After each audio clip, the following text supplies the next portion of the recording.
Welcome to this session of the Center for the Economics of the Internet here at the Hudson Institute. Our next meeting will be May 4th, when we'll have a debate on Internet privacy and security with David Rifkin and Nadine Strawson. I hope you will all be able to join us for that. Today we are thrilled to have with us Alan Dabbiere, a serial entrepreneur, and we will talk about why software companies thrive here in the United States more than in other parts of the world. For those of you who don't know Alan, I'm going to read probably a tiny fraction of his bio. His accomplishments are legion.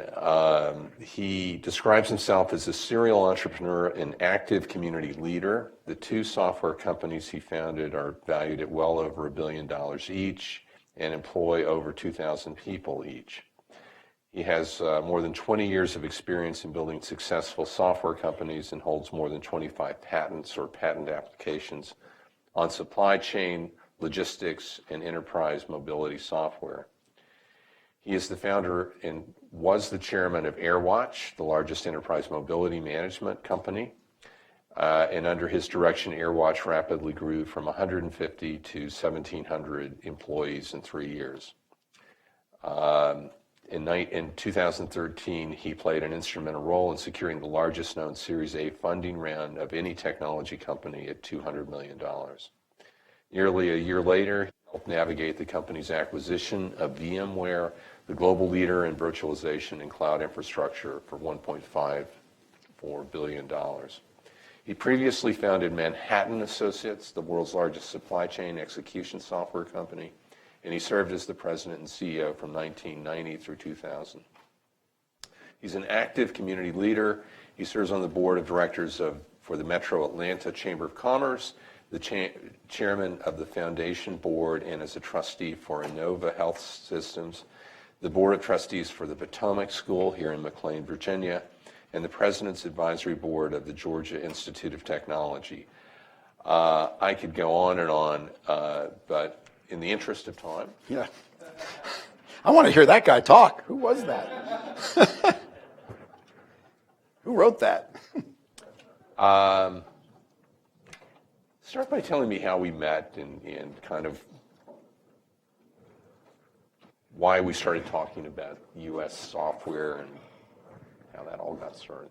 You know, and I don't know how we actually started on the software. I think I had mentioned what I did, and as I recollect, we started getting engaged in that conversation, and you said, oh, well, I've written a book on U.S. software companies and competitiveness, and you gave me some of the ideas that you had on why it was that the U.S. so much dominated. And I said, those are all right, but I think I've got a little different view in terms of priority of it. And I started to spiel you with my 2 minutes of what I thought, and you were like, And I guess you had written your book a few years earlier. 25 years ago, yeah. Yeah, so maybe things have changed a little bit. Not that software changes that much. So we kind of got into that, and I must have struck you as somebody who could at least put together a full sentence. Said, let's get you at Hudson. Yeah. So, and so that's how we met and how this has all come about. So why is the U.S. so good at software? What is it special about the United States? So, in my opinion, it really boils down to scale. And the fact that we have a lack of friction in getting business done in this country. And first of all, what a lot of people don't know about software, we were talking earlier today, it's a fashion product. There is nobody who goes out and buys software and the first thing they do is say, give me the 100 lines of code. I want to see how good it is. It's how well do you present it? How well do you present the need? How quickly do you convey to somebody that there's value, and then you get to the next step? And I don't think there's anywhere like the U.S. where what I'm going to call the whole package comes together for the creation of the company. And this is creative people that think like that are, that have even been in companies, that have gone through this process. The fact that we are a fairly creative culture. We're a meritocracy. People who are smart and creative and articulate can actually succeed in a way that I think very few countries have that sort of rungless ladder of of ability. This is where a lot of the trade shows are. And I mentioned to you earlier, every idea I've ever had came from a trade show. And I kiddingly say about my companies, I know a great joke when I steal it.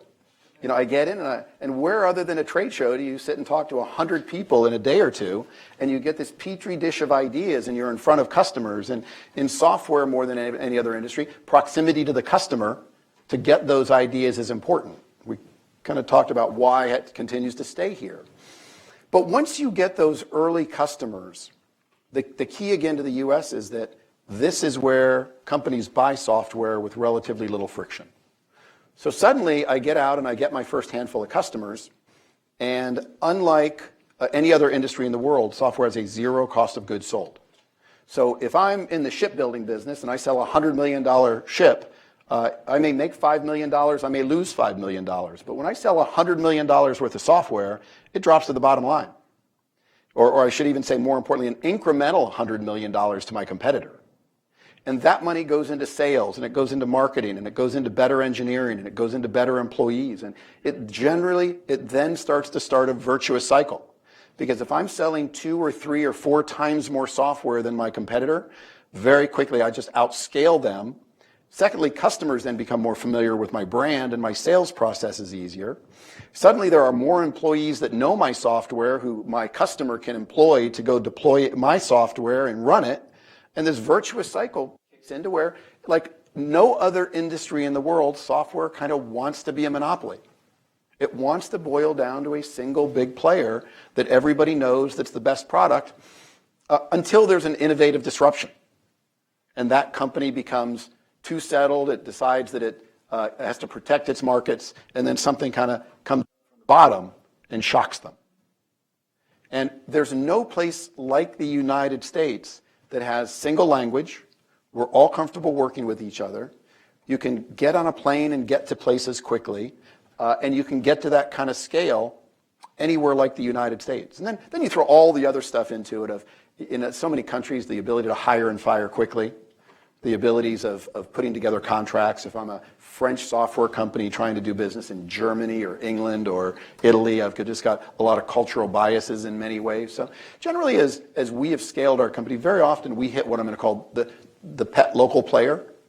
And we have a real tough time early in the cycle getting over the fact that we're the better company. And then as we start getting more infrastructure, more comfortable in those countries, again, because we're on a global scale, 10, 20 times bigger sometimes than those companies, the product just overwhelms those local companies that had a great niche when it wasn't as complicated a space. So those are some of the aspects. So you're emphasizing scale, which makes a lot of sense. So the companies develop in the United States because we have this great unified market that's very large, and then we're able to also sell the software in other countries because we just have a better software product at that point. Is that right? It is, and and I'll go through sort of the cycle with my first company, Manhattan Associates, started in 1990. The expression in sales is you kill where you hunt. And so you have the chance to kind of limit your market the way you want. And I was very reluctant to go international. And it wasn't until many years when we had enough big customers, and even in distribution sometimes they'd run one package in the US and a different local package in another country. And finally they said, we want to homogenize all of this. And so we started getting dragged into these other countries, and we'd have to put in infrastructure and support teams. And oh God, then we'd have to, no employee in Italy wants to work unless you have an Italian entity. And then all of a sudden you don't have employees, you have dependents for life. And one bad hire and the process of, and so I really avoided it until we kind of got dragged kicking and screaming into doing all this international work. So fast forward to AirWatch in 2006, in 2008, and the problem is suddenly you've got a website. And let me tell you, people read those websites and you get 15 emails from Lithuania saying, I need exactly what you're doing. Will you come here? Or something from France and a company like Sanofi. And you're like, am I going to say no to Sanofi? So suddenly I didn't have the same choice. But my expression in the first company was always that if you win the world and you lose the United States, you've really lost the world. If you win the United States and you lose the world, you've really won the world. Eventually, you're going to get there. And, but you've got to be careful not to get distracted internationally too early. And we were able to have the disciplines of that in my first company. And honestly, we didn't have a choice to not do that in the second company. Because once you are up for sale in the world and the internet is where people are finding your products, and you become a global company today much faster, whether you want to or not. If you think about the largest software companies in the world, it really is astounding how many of them are American companies. There are a handful of exceptions. We were discussing SAP earlier, and you were describing how SAP may have been originally German, but they decided they have to establish themselves in the U.S. to succeed. And this seems to be true across most areas of software. And especially in enterprise. We had sort of talked about in gaming and some consumer products. You think of WhatsApp. By the way, that you get WhatsApp and an American company buys them. So even if you get a fighting chance of being a good international software company, if you do any good, U.S. companies, unless you're in China, U.S. companies are going to come in and probably snap you up, I guess. But I do think that part of SAP's success was that recognition that they couldn't be a European software company. That if you do not get into the U.S. and win these U.S. companies, and what I have found is even a lot of the multinational companies, many of our selection processes were actually done in the U.S. So those countries will actually identify that probably it didn't mean that they didn't have a European team, but that the best skills for the software selection process, the least friction, and what will result in the most rational choice. Because we have such a harder drive of being a meritocracy and doing what's right in this country, as opposed to doing what's friendly, doing what's biased to my own country, doing what's, even if it's political or friendly at very senior levels. What is the right decision for lots of other reasons other than what is purely the best software product that's going to run my company? I think most international companies, I'm guessing here, I mean, I don't run international companies, but so many of our selection processes were really driven out of the United States, even for the international companies. You started an extraordinarily successful company not in Silicon Valley, but in Atlanta, Georgia. A lot of people think of Silicon Valley when they think of the software industry. Mm-hmm. But it's possible to have a successful one outside. Tell us a bit about your decision about building the company in Atlanta as opposed to somewhere else. So I have to almost back up to answer that question. And Silicon Valley is the Mecca. And there are the right products that need to be built in Silicon Valley. And I don't build those kinds of companies. So if you think of VMware, this great company, but 5 of the smartest guys in the world went and developed something that couldn't be redeveloped for another 10 years. And they built this multi-billion-dollar company out of it. But it is truly the kind of stuff that a very small number of the top 1% of the top 1% will get together, and they're just the smartest guys in the world at doing some things. Atlanta doesn't have that type of talent. So I started my company in California, but in Los Angeles, so not the Silicon Valley, and we needed to move. And we were doing most of our business on the East Coast, and I was taking a red eye to the East Coast almost every week. I think I exploded on a plane and said, I'm going to get the heck out of California, because being on the West Coast time zone and getting to the East was just brutal. And the software that we had was, I'm going to call it a little bit of software because it ran a warehouse, but we had an awful lot of engineering that went with it. So we had to get people on site, and a lot of our business was on the East Coast. So we ultimately said, to really scale, and with 30 people, we moved to Atlanta, and 3 years later, we were close to 1,000 people. I could not have found those kind of people, that number of people in the Silicon Valley. And I didn't need 5 developers that were going to come up with the next cyber algorithm or virtualization algorithm. In this business, you needed to go in one by one to a warehouse that was unique. It needed a bunch of developers. It wasn't necessarily the most nuanced code of, I need to do it in 3 lines and outsmart the rest of the world. It was a lot of brute force. And Atlanta was ideal for that. So enterprise software, it doesn't mean that they don't have a lot of really smart people in Atlanta. So I don't want to give the wrong impression, but we had great people where I could scale it and build for thousands of customers really custom, unique things that ended up in a really cohesive product. But I was never going to build that company with a small development team. It needed a really bigger development team. So what I've seen is so many of the chambers of commerce, they get up and they say, well, why can't we be Silicon Valley? And it's, how do you out Harvard, I said. How do you out Walmart? And so many of them say, well, wait, we want to be Silicon Valley, but we know we don't have all the attributes of Silicon Valley, so we are going to try to do it our own way. We're going to be Silicon South, or we're going to be Silicon Alley, or whatever it is. And then you look at the way they're going to get there, and it's everything is the how to become Silicon Valley. So they say we don't want to be Silicon Valley, but they're so enamored, they put together a plan that really follows to be Silicon Valley instead of their own unique characteristics. And so they sort of set themselves up for failure. And they don't really understand what are their strengths and their unique strengths.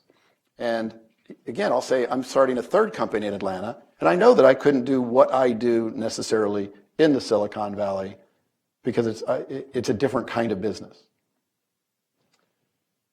You must get asked by people this all the time, though. How do you set up a successful software business somewhere outside of Silicon Valley? You must be asked this frequently. Well, sure. And the answer always reminds me of the Steve Martin joke from Saturday Night Live. I can tell you how to make $1 million and not pay your taxes. First, make $1 million. Then don't pay your taxes. That's the easy answer. So the way you build a software company is through tenacity and hard work, and it's kind of always the same answer. And a great mogul skier doesn't sit up at the top of the mountain and say, I know every mogul I'm going to hit and exactly how I go down. They're going to hit the first one and react quickly and hit the second one, and based on that, he's going to react to the third one. And they don't really exactly plan their way down. They nuance, they may hit the same mogul, but the second one they're going to hit a little different than they planned because they're reacting to what happened on the first one. I did an article for the New York Times with the corner office, and the line that he kind of used to be the theme of the article was that I'd said, but the theme was sort of, in software, 90% of life is just showing up. You start out and you build something. But that I said that every company can be successful. And what I find is that good ideas are hard, but executing on them is even harder. And I don't think there's any area of software that a rational person would go into that does not have disruptive capabilities. You think about retail, it's the oldest business in the world, and every year someone comes up with a successful retailer because they take a new spin on it or a new twist. I got into warehouse management software that, look, there were already plenty of warehouse management software companies, but we disrupted by productizing better, we took the price down, we took a different view of it. We actually didn't go after the macro market. We said, wait a minute, there's a micro market here of the apparel industry, and they've got some unique characteristics. They've got style, color, size. SAP and Oracle won't touch that. Secondly, I got into it and I recognized that the industry was changing. They were going from, we're going to ship bulk orders to retail warehouses to we're going to ship individual store-packed orders for each store. One of our customers went from 6 orders a month to 17,000 orders a week, shipping the same volume. Well, you've got to do things differently. The retailers were integrating the industry. So I'd walk into warehouses and I'd see 50 whiteboards that said, if you're shipping to Walmart, you have to put these in certain boxes. You've got to put the label on this location. This is the label format you use, and don't do this. Oh, Sears, if you're going to do that, you got to do this. And they had it all manual up on whiteboards. And I said, my God, we can automate that. And then we guarantee, we're going to have a marketing campaign that says we guarantee compliance to the top 100 retailers. And I looked at all my competitors' marketing and it said, we're going to make your warehouse more efficient. We are going to improve your productivity. We are going to improve your inventory accuracy. And I looked at this marketing and I said, the key to marketing is if you put the exact opposite statement down and it sounds stupid, you probably don't need to say it. Would you really market, I'm going to decrease your productivity. I'm going to make your people more frustrated and make their job more difficult. I am going to lower your profitability and make sure that your inventory accuracy really sucks. If you're going to say the reverse, it's probably not worth saying. But if you say, wait a minute, my core difference is not that I run your warehouse, it's that I guarantee your compliance to your customer that is different than what any of my other competitors are saying. I specialize in the retail industry, and if you're a shipper to retail, you've got these problems, and I'm going to solve those problems for you. And so this is where I get back to saying, people forget software is a fashion product. It's the ability to find interesting ways to articulate what you do. And one of the most smartest things I ever read, it was back in '92, and the most successful insurance salesman in California had just died. And it was an article in the obituaries. It said, this is not your typical salesperson. He wasn't tall, he wasn't good looking, he wasn't highly articulate, but he had been in the industry for 50 years and honed his craft. And he was a short, quiet gentleman, most successful doing this. And it said over 40 years he had honed a presentation, and he had a little flipboard, and he had, on one page he had 2 pennies taped to the page, and he said, for just a couple of pennies a day, and on the next page he had a $100 bill taped to it. He said, I can give you this kind of protection for your family. And, but he really spoke from the heart and touched people. And what I learned from that is, the idea to get a presentation that people are interested in, that touches them. And it's a fashion product. And I would walk in to sell in the first company, and I wasn't a salesperson, and I was shy, and when I trembled on the phone on my first cold call. I didn't come out of sales; I came out of engineering. And but after a few years of really honing a presentation, where I said, look, what's happening in your warehouse is you print this pile of paper, you pass it out to your warehouse folks, you pat them on the back and say, God bless you. If you could ever ship this stuff, tell me about it and key it in.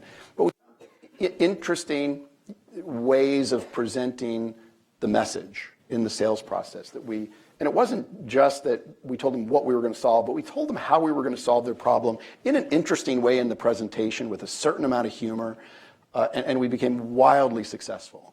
And again, I'll say it's where I learned that it's not just the 100 lines of code. To build these companies and to get these first customers, it's about building the personal relationships. It's about being an expert. Probably one of the best books I ever read on how to build a software company was, and I can't believe I'm drawing a blank. Who's the justice that just passed away? Scalia. Scalia's book on presenting to the Supreme Court. Every chapter in that book is a lesson in how do you present software. Be an expert. Nobody wants you to come in if you don't know more. If you're not going to educate me, I don't want to see you. Concede your weak ground early. Don't, when somebody says you don't do this well, I see every person who gets up and tries to present products try to defend why that's not a weakness. Give up on your weaknesses. Move on to your strengths. And again, these are the skills that get you the first customers. The first customers get you the next customers. The next customers get you scale. Scale gets you more developers. And the rest is easy.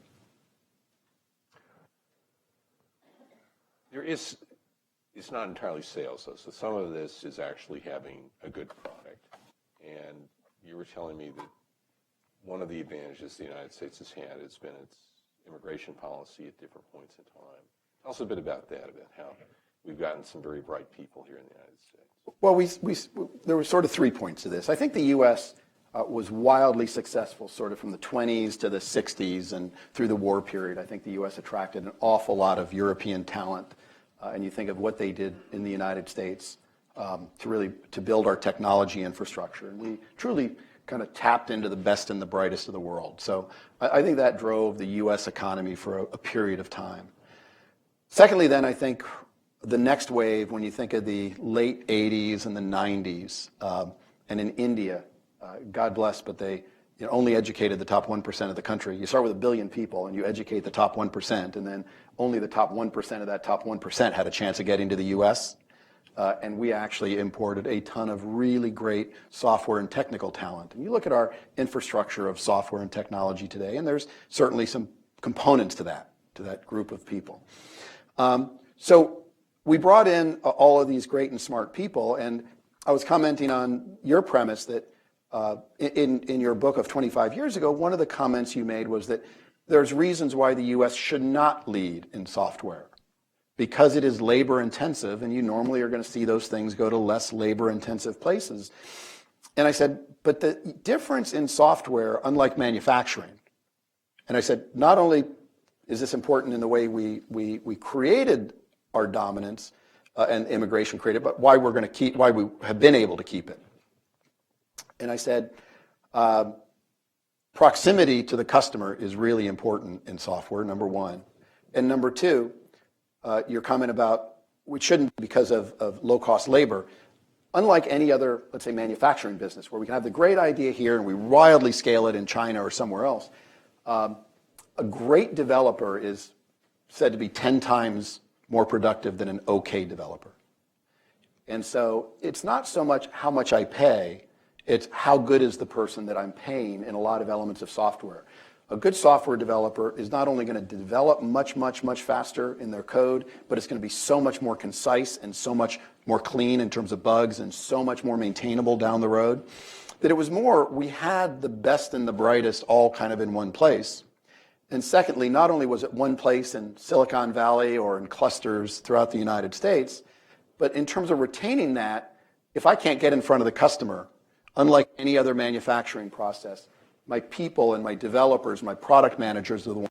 And the fact that I can go to a trade show and talk to that 100 people and get ideas, the fact that I get those people in front of the customer and they learn more about the industry so that they can go back and code.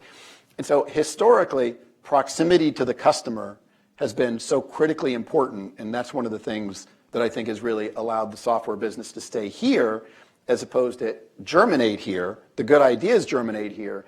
And I always said, outsourcing to India is no panacea. Even in the Y2K period, there were things you could do in India, but in terms of what I'll call novel raw development, you really need, we built our office. We took over a trading floor for an oil and gas trading company. We had 500 people in one room, and that was all of our development team. And we didn't even want a wall between them. And it was the most efficient little petri dish of development, and this was part of our competitive advantage in Atlanta. There's having everybody together and with so little barriers that were keeping them from getting really fast decisions as we scaled from 100 to 2,000 people. So not only has it been this immigration policy, bright people coming in, all of the classic, yes, we're creative, yes, we have few barriers to entry, we're a big market. But again, the fact that we have so much of our market here, proximity, all of these have come together to make this where you can create, where it got created, where it has stayed. And I'm not sure that that's going to continue because for the first time ever, we're starting to see, oh, and by the way, for someone to start a company, you've kind of have to have seen a company get started. So much has Silicon Valley had the second, what I'll call the second and the third and the fourth generation entrepreneur. They worked alongside Hewlett and Packard, and all of a sudden they started another company, and those guys went off and started another company. And another thing that I kind of said in my article with the New York Times was starting your company the second time, it's a little like watching a murder mystery movie. You know how it ends. The first time you watch it, it's just you're trying to figure out who done it. The second time, you know how it ends, and you're kind of in the nuances, and you're much more thoughtful because you know where it's going to end up, but you already have been through the motions once. So we've had that really successful second and third and fourth generation of software entrepreneurs that have come out, but now some of those that have come over and done it are saying, well, wait a minute, I'm going to go back to my home country because now I've got the internet, I've got video conferencing, I've got things that are breaking down this proximity. So I think suddenly we're not in the same position that we were in even 5 and 10 years ago where you kind of had to be here. You're now seeing companies that are spawning where they say, wait, I'm going to have a small team in the US, I'm going to have a development team in India, and they're going to get more of the advantages of economies of scale, of low-cost labor and gaining economies of scale and the ability to get at the advantages of proximity to the customer through video conferencing, things like that. You're going to see a whole new wave of how companies build, I think, in the future. So you think this process of developing scale and having proximity to the customer is now easier to do outside the U.S. than it was 10, 20 years ago? And so we should start seeing more internationally based companies that are not necessarily U.S. based, although they'll still have a very strong presence here. Well, and this gets back to where will the jobs be? It might be a company, back to your point, that looks like a U.S. software company. It will have a presence somewhere here, and it will have its customer facing, and it will get started here.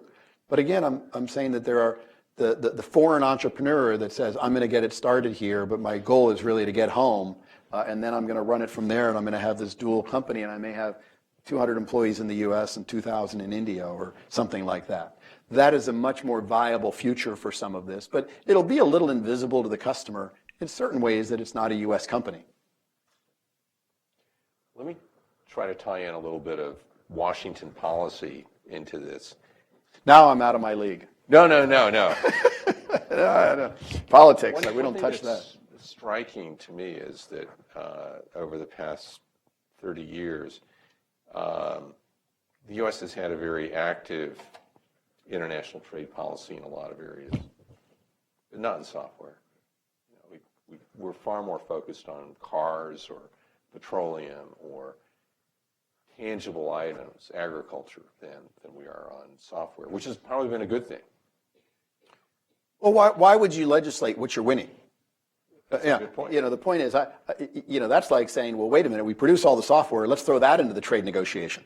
What's the cause unless they're doing it, we're not bringing it up. What's the cause and the effect, though? I mean, maybe in part, if we had been aggressive in this area, maybe the U.S. industry wouldn't be doing as well as it is. No, I think that it hasn't been part of the policy in terms of just policy of are we trying to protect or be on the other side of being protected from, is that all the ingredients I said are just so in place and natural that, look, Italy builds a lot of boats. Well, it's a peninsula, for God's sakes. They've just got certain things that make it really attractive for them to be a leader in that business. And the U.S., for all of these reasons of country and creativity and size of market and scalabilities, et cetera, I think it was just a natural process that the U.S. sort of became the leaders in enterprise software, especially enterprise, to separate it from gaming and some other stuff. And so because software is such a critical thing for a company to have, and it's so hard to reproduce because it's so alive, and in software, you're only as good as your next revision. Historically, I bought a phone company, and I could probably use that phone system for 3, 4, 5 years without a lot of upgrade. If I don't get upgrades in software, usually by the next cycle of tax changes or something else, I'm dead. So you think about, how do you throw this into a trade discussion? Is it, I'm going to stop buying the world's leading software because I want to disadvantage my own businesses in a way that they can't compete with the rest of the world? Software is such the backbone of a company that, okay, well, the U.S. isn't going to throw it into a policy discussion because, hey, we're winning. It's good for us. Europe wasn't going to throw it in because what was the really meaningful threat? We're going to stop buying your software, and we're going to buy our local stuff that's not as good, and we're going to make sure that we are globally disadvantaged by having really crappy software on the backbone of our companies. We're going to have no business intelligence, but boy, we're going to show you guys. Well, to some extent, we're seeing that today, aren't we? In a couple of areas. One in Europe and other areas of the world on privacy, on internet searches, and there's at least one interpretation that's aimed squarely at the United States. And there's another area which is security, privacy in other countries, which I will not name, but which should be fairly obvious, which tell American companies, essentially, you can't do business here unless you spy on our people. Help us do that. I'd say these developments have been largely in the past few years, where other countries, not the U.S., but other countries are starting to raise the software industry as a target of international trade in a way. Look, I think part of the formation of the European Union was, when people thought software was going to swallow the world, and it was going to be the only business left, as Europe was getting together, I think it was, how do we generate the scale so that all of our industries can compete better? But I think software was a real key to that, because they recognized the U.S. scale on software was such an advantage. How do we decrease the friction in Europe so that we can have a more homogeneous community? Of course, the problem with that is you then throw in a single currency and 17 governments, and Still, 2,000 years of cultural bias and all of that, and it's probably not quite as successful as they were hoping it would be, and especially in software. And so the U.S. continued to be a leader in software. And you say, well, wait a minute.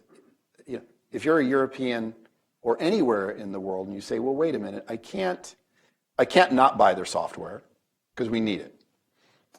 I do know that of any industry there's an imbalance of trade, this is probably it. I think there are absolutely some legitimate differences of opinion of how do we define privacy, what are acceptable terms, what is the definition of too much market power. I don't want to use the M word, but how do we decentralize and allow there to be a fair environment for other companies to exist without you exerting overt market pressures, taking advantage of being de facto standard to swallow the world. But secondly, I think that there's the use of some of those things to keep those companies in check and to at least make sure that there's a lot of continuing dialogue with the future of the products, how they're used in those countries, how there's an assurance that the products are appropriately taxed, and that there is an income generation that if you are going to make an awful lot of money in this country by selling software, we need to be part of that economic equation. And I think some of those discussions, especially when it comes to the de facto standard, some of those could be the increases in requirements for certain economic benefits to make sure that there's a bit of a fair relationship on the balance of trade. And that certainly has been some of the spillover effects from software into, say, retail with Amazon and other companies that have done very well, let's say, globally. I'm going to open it up for questions. I could go on talking with Alan, but I know lots of you here have lots of questions, and why don't we open things up briefly, and so I'm not the one asking all the questions about this. Gentleman here.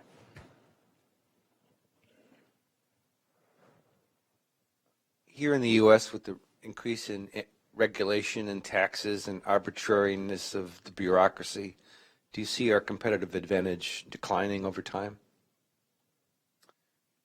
This question is specific to the software industry, or? Yeah.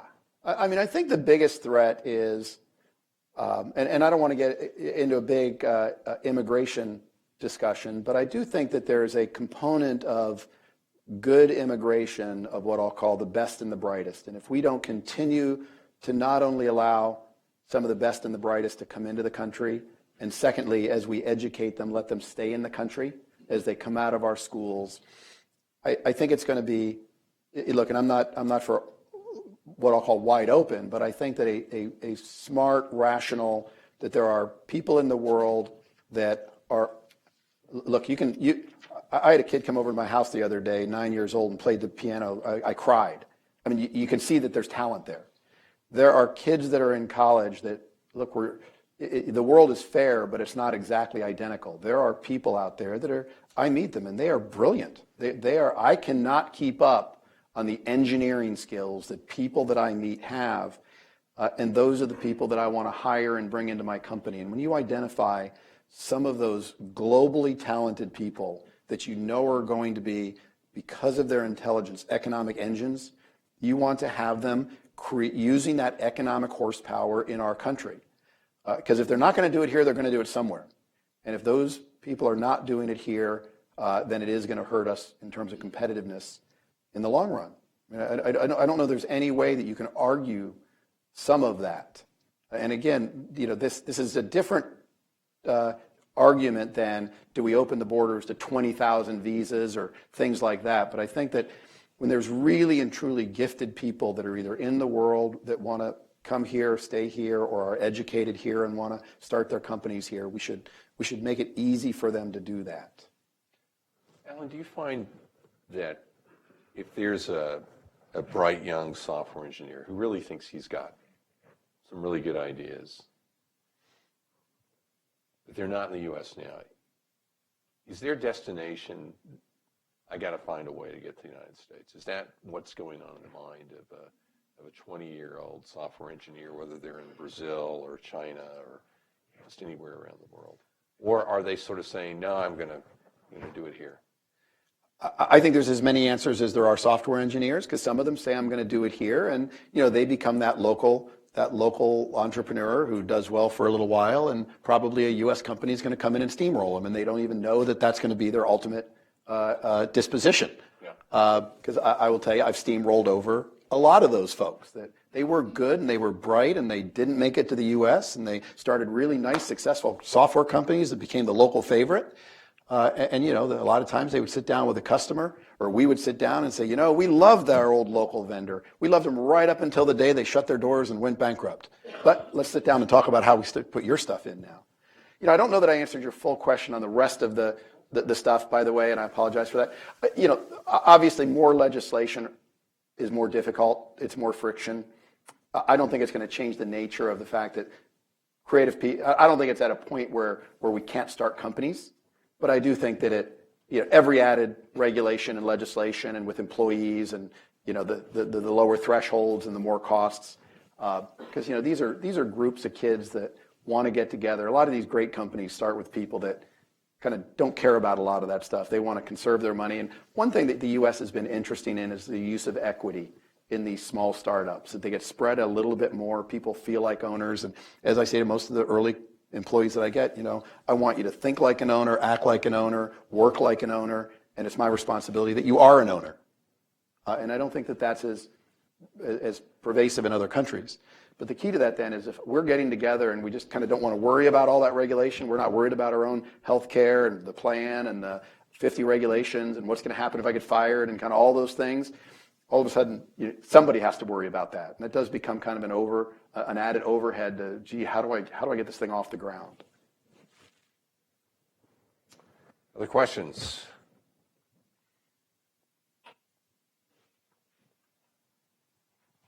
Thank you. I'd just like to follow up on this issue of particularly, I guess, what is the H-1 visas.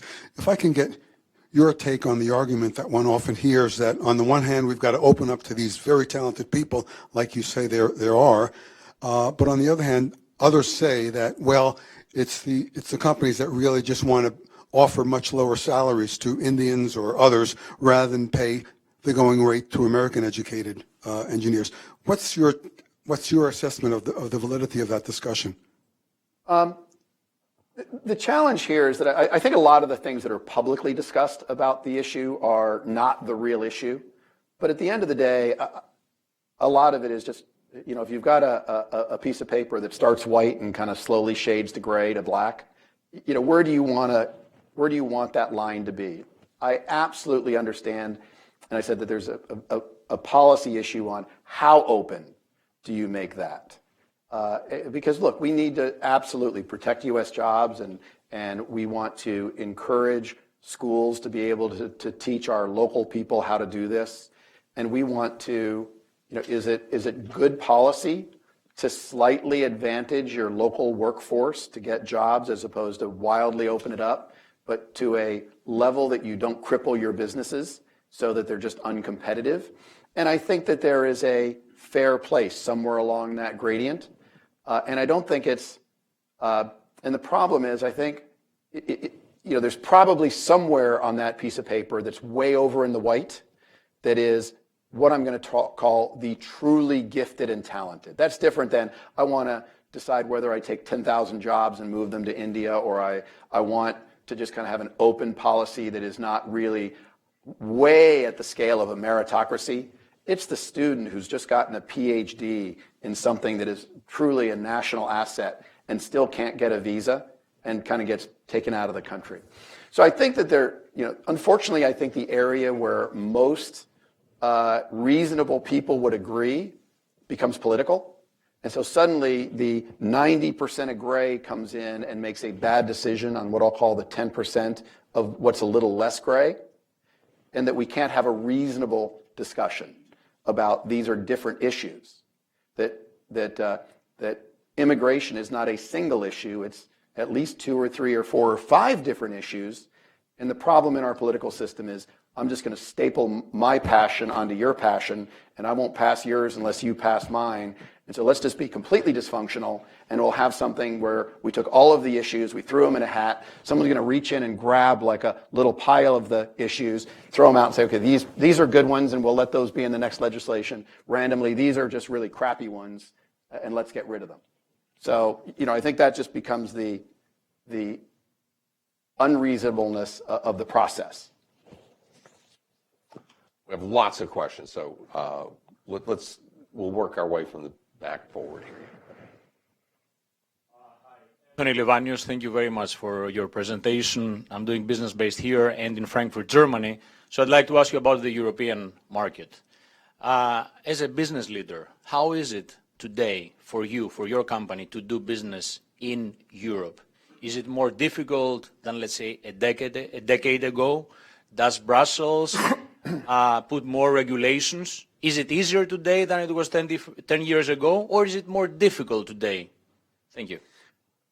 So my two businesses were so different that I'm going to give you an answer from the window I look out, and somebody else may give you a very different answer from the fact that they look out of a different window. So I don't study this academically. I'm only giving you my perception from my experiences. And it's that it probably is more difficult today. When we built out Europe, we actually ended up for a long time running almost all of our European operations out of London. And we would actually hire people from each one of the countries and bring them to London because we wanted, number one, we just wanted critical mass. There was so much learning going on. And then we would just fly people kind of back into their countries. And then as we developed more scale, we needed local presence. And so we sidestepped the international, some of the headaches of international. And I think even employees have gotten what I'll call smarter in these countries. So, when you sign an employment agreement with them, they kind of start really having a lot of angst if you don't have a local entity, because they feel that for them to get kind of what has been granted by God and their country, it's a lot harder for them to collect on that if they're not directly employed, and you've got a lot to lose, and the country itself can influence a lot of things over you, because trying to get out of an entity in Europe is, once again, employees are dependents and entities are anchors, and so you've got to be thoughtful in the way you do it. And I think it has gotten a little more challenging, both because of the governments and because of the fact that employees have gotten a lot smarter of how to use the rules that have been established in their behalf.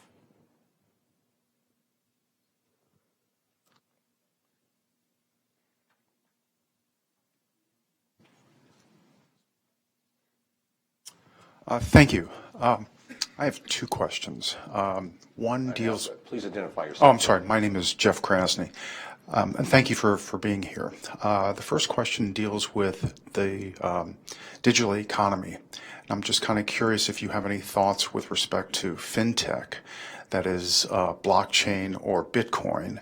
And the second question deals with augmented reality, a virtual reality type of format.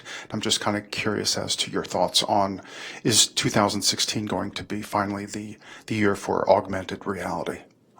Thank you. In terms of fintech and those currencies, I don't have a lot of opinion. I've researched it a little bit, and it's not really my area of expertise.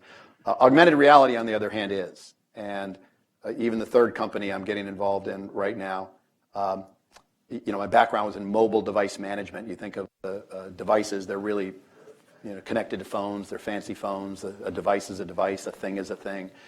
And I do believe that that we really are hitting the inflection point, if you will, of that technology, both from a gaming and personal use perspective, but also from a surgical and healthcare perspective, from a training perspective, from when you're up on a wind tunnel or a wind turbine, and you need to do the repairs, and you don't have everything, all the knowledge you need, and you can throw this on, and it walks you through what the repair looks like, and you've got, there's a disaster somewhere in the world, and you now are training people not to be medical specialists, but generic people that can learn very quickly and do things in emergency situations. Because what's the odds of an ophthalmologist running into somebody in a disaster who actually has an eye problem? It's low. But the fact that a good medical technician can go and suddenly get somebody who is a specialist, who's seen what you're seeing and direct you what to do, the opportunities for that technology is phenomenal. And what we are seeing in new ways of training employees, the old world of textbooks and once every 3-month training seminars. Our company went to weekly snippets of information to our employees because the learning needs to happen so fast, and the fact that these things are happening either via tablets or I can get other information real time to people on the job. I think we're coming into a whole new way that we interact with our world. And it's not only augmented reality, but it's the Internet of Things and the fact that we are going to become an integrated part of our surroundings. And you think, all of this is kind of where the cyber world is touching the physical world in ways that we've never seen before.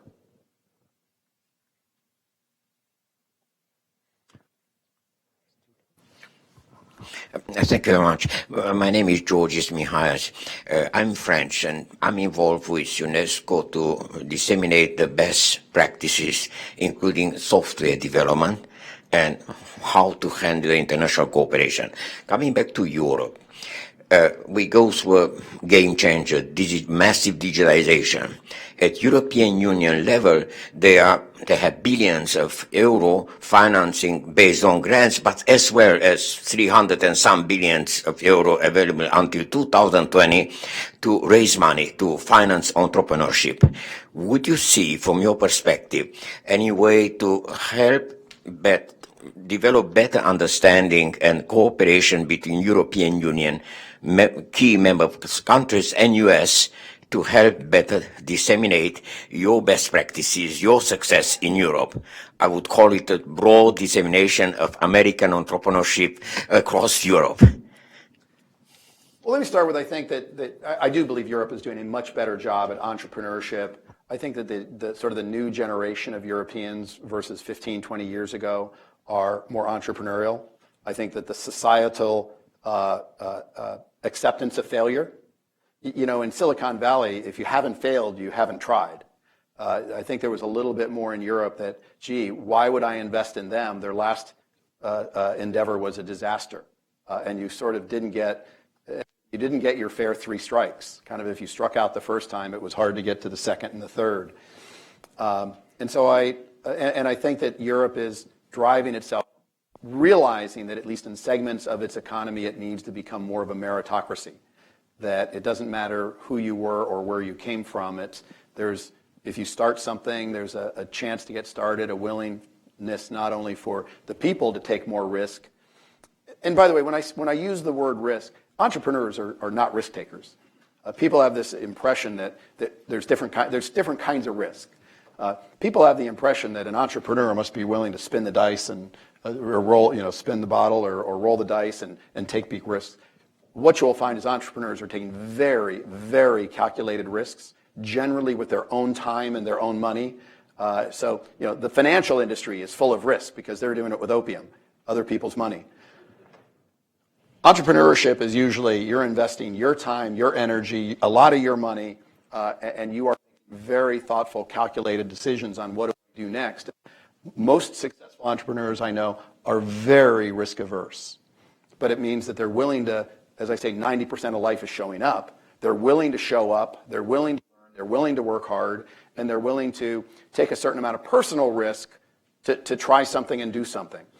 And I think the younger European generation, I am seeing much more of that, and I'm seeing a willingness for the companies to buy interesting technologies that are coming from smaller companies because they're valuable for now, and a realization that software doesn't last forever. So if the company is here for a while and I get great value, and if they scale and become wildly successful, I was an early adopter, and if they don't, there's probably going to be someone who succeeds that, and it's easier to plug in and plug out. It's not, software is no longer, if it wasn't SAP and it wasn't a $500 million installation, I've got all these components that fit in really well that are cheap and disposable, and if I want the best of what's here today or something that's local where they're going to work with me.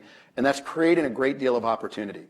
So, look, I don't think the U.S. is going to be able to maintain such a de facto standard position, especially when it comes to the secondary set of companies that are inventing really interesting little niche products. I think there was. Hershey, I'm a consultant. How has the growth of the internet affected your operations?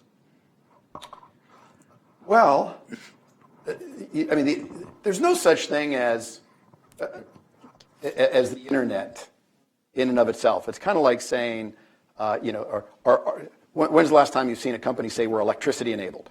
The answer is that it's just a natural part of what you do. The internet is a pervasive underlying fiber of communications at this point. And so you wouldn't do business. I mean, everything we send back and forth at Manhattan Associates, it's enabled whole new products and supply chain to integrate companies and get information in advance of physical products so that it's processed more efficiently, to know inventories and to plan for shortages and make things more efficient. And AirWatch, we manage millions and millions of smartphones, and the only way we were going to touch them is through the networks that have been created to be able to configure and secure and to monitor how they're being used and the things that the businesses need to get them configured for business. So it is just, it's such an underlying technology that we just wouldn't exist with. None of the businesses would exist the way they look today without it. Let's go over to the side of the room.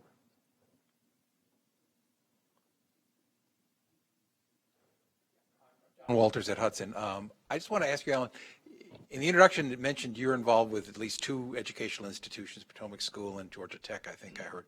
And I wondered, given the need for talent, how you see American education doing in in terms of providing the kind of talent or identifying it or preparing it to be part of your business or preparing our future, since you've obviously thought about that both as an entrepreneur and as an educator.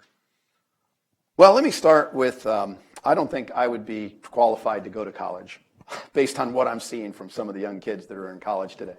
I look at the students coming out of, let's say, a Georgia Tech, and the degree of sophistication and seriousness and the direction that they have I feel like I was just really dumb. Socially, career-wise, knowledgeable about, these guys go through internships, they are well prepared, they are taught to be articulate, they go through Socratic methods of education, they go through mock real business type scenarios. I went to school and I learned my economics class and I learned my chemistry class and I learned my physics class, and my real world knowledge was very immature compared to these people. I will say some of the same things about high school. Now, Potomac is not the typical high school, so I have to, you have to compare sort of, again, the window we look out of. But, I mean, some of these guys, for being high schoolers, you would think they are college graduates. And, I think the downfall a little bit in high school is you do have these kids that are absolutely great at doing their calculus and they're gifted, and but they can't balance a checkbook to save their lives if they don't have a lot of direction from their parents. Their real world skills are declining as their academic skills are improving. And some people would argue this is just the way parents are. It's bad parenting, quote unquote. It's parenting. It's not the kids. We're there and we're supporting them and scaffolding them, and then all of a sudden they really struggle with college, and even through college. The kidding statement of, gee, am I going to have to move to college to get my kids sort of through it? And then I think that even in colleges, they struggle with kids making that transition out of college into kind of the real world and the real workforce. And, again, their reward systems. They're used to, you get a trophy just for showing up. We tell kids that everybody's a success.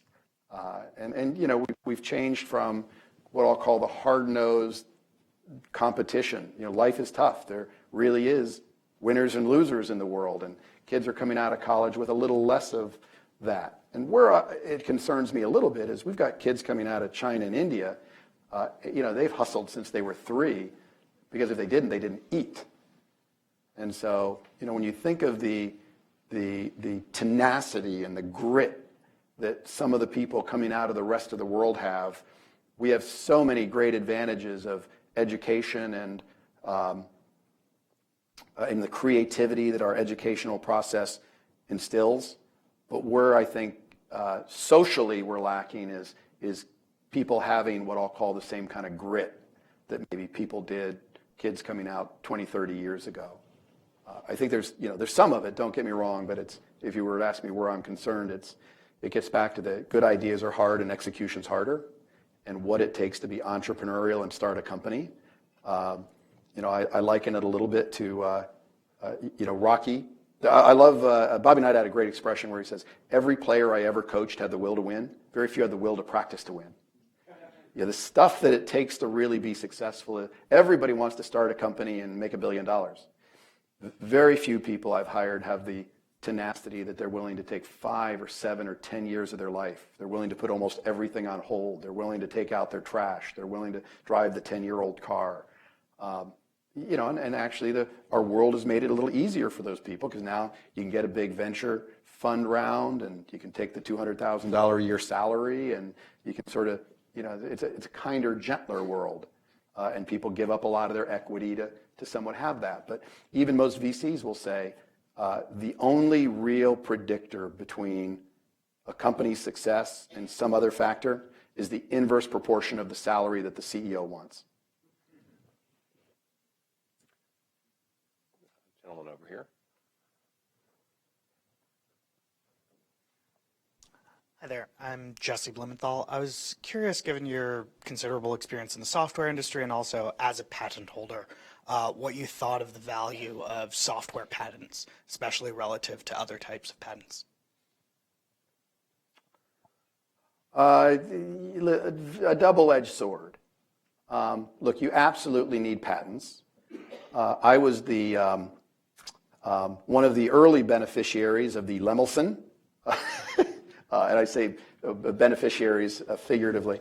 So you think of the patent trolling going on, and I think there's got to be much better controls in that process. But it is so hard. It is so hard for even me in the industry to really think through a patent. What is really the novel technology? What is defendable and what isn't? So few of them are such cut and dry. I recently had the privilege of going through a patent defense process where I was, or offense process where, so with Lemelson and with the old symbol scanning, we kind of got dragged into some of those patents back in the 90s, and then more recently at VMware, and with AirWatch got dragged into some older patents that people were applying, and in both instances, both got settled sort of very amicably, if you will. But it is, I don't even know how to answer, because it's a very messy process, and very, very few people understand. And I'm blessed to have my brother as my patent attorney. So we sit around and talk about this on Thanksgiving dinner, about how do we put in patents and what is it, and we have never offensively used a patent, and we have generally put them in because we just want to be in a good posture defensively, if needed. But it's a necessary evil, and it's a challenging environment for that today.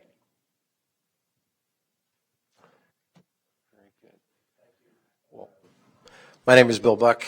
I'm with Genesee. You're a clever guy, Alan. You've spoken a lot about mobility, but I'm kind of lost why you haven't spoken about Android or Linux or any of those kind of very powerful software issues that have driven the industry for years to billions and billions of dollars. But I'll forego that. No reason other than I almost use it a little bit generically. It's Okay. almost kind of like Kleenex. When I talk about mobile and I throw out Apple, it's Okay. probably shame on me. No, I'm not We- trying to sharpshoot you. I just I'm can't, hoping- you know, It just so that, happens that I carry one, yeah. an iPhone, and therefore it probably is top of mind a little bit. So no disrespect to our good friends at Google and everything great going on in Linux and Yeah. and even our good friends at Windows. And, Sure. all 7 people that carry a Windows phone, Okay. we want to thank. Okay, so taking that one step further, you mentioned before the That'll be issues a of YouTube's. privacy and security and whatnot in the post-Snowden era, post WikiLeaks. I mean, kind of going back to more of a geopolitical theme here. Don't you see with the advent, particularly as an enterprise guy, of the cloud and the importance of keeping data in a secure place that has lots of ramifications depending on how you use that data to develop the metrics or business intelligence that you want? Don't you see that as sort of breaking down the dominance of the United States in terms of the future of the industry? I don't know that those are the things that are going to drive the breakdown. Look, it's very. You're very capable of setting up data centers around the world and compartmentalizing data. So if I'm Google and I want, or if I'm AWS, or better yet, a software company, a Microsoft or an Oracle, et cetera, I can keep my customers' data privately in country. I can have slightly different data loss prevention, security, privacy rules that are compartmentalized into those countries. You might find that it actually kind of redominates the United States or becomes something that is in the U.S. favor, back to scale, and the complexity that creates. That generally in the Western world, the U.S. is viewed as a pretty good court system. It's viewed as a generally pretty fair player in some of these areas, not as long as the companies are going to defend the individual countries and their rights. And I'm going to again talk about the Western world. So, the whole privacy issue is obviously a lightning rod kind of topic. And yet, when you really think about it to the individual, we are giving up all of our privacy every day. I mean, look, you can get more off somebody's, what people post on Instagram and YouTube is that's wide open. And I kiddingly call it the Uberification of our society. If I ask all of you to give me a credit card and let me track you 24 hours a day, you're not going to do it. But if I say, hey, I'm going to pick you up and drop you off, I'll tell you where my kids go to school, I'll give you their ages and their favorite fluffy toy. And the minute there is a convenience in anything, I am willing to wildly open up.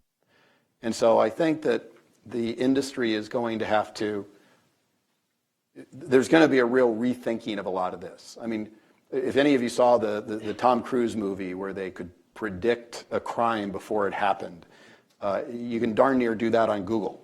Google can probably look at a lot of people's search history and tell you, are they likely to commit a crime? What kind of crime is it going to be?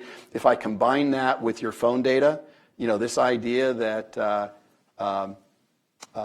Apple was tracking where people were. Well, let me tell you, AT&T and Verizon have known everything about where you are and a lot more about you. You combine that with the insurance companies, and I can tell who sits in a bar all night. I can tell you what your driving habits are. I can tell you. I did a seminar a few years ago to the insurance industry, and they wanted to know what's new. And I said, look, the really funny thing about what's new is what you're not going to be able to do. The amount of information that you could really glean about somebody and their lifestyle and their quirks and their flaws that you could use for actuarial purposes and for pricing and risk adjustment, you'll never be able to do it. But the amount of data and big data that's out there, and the fact that people are willing to almost roll over and give it, is absolutely stunning. They opt in. They opt in and they don't read a line of the agreement. Right. So let me ask a follow-up question to that. So if you so you're an Apple guy and you think about Apple and you think that in cash they have more money offshore than less than what? There's only 5 or 6 countries that have more cash reserves than them. So is that an American company anymore, or what is that? And is that a country in itself? I mean, are we talking about really a whole new ballgame? And this will be the last question that we need to We could answer that about a lot of other companies. Apple is probably, when you think about where the product was created and propensity of number of employees and certain things about them, there's obviously a lot of American to them. But look, you can invest in the U.S., what I'll call the U.S. stock market, with Procter & Gamble and the GM and so many of these companies. You're going to get a tremendous amount of international exposure by investing in the S&P 500. And so now we're starting back to that kind of white to black and all the gray in between. And now we can start talking about where is any individual company on the line. But look, Apple is, all companies of that scale, and technology is ubiquitous, and all of these companies are very international in their flavor. Thank God they invented a lot of the products here in the U.S. And with that, thank you so much. This has been just wonderful. Thank you.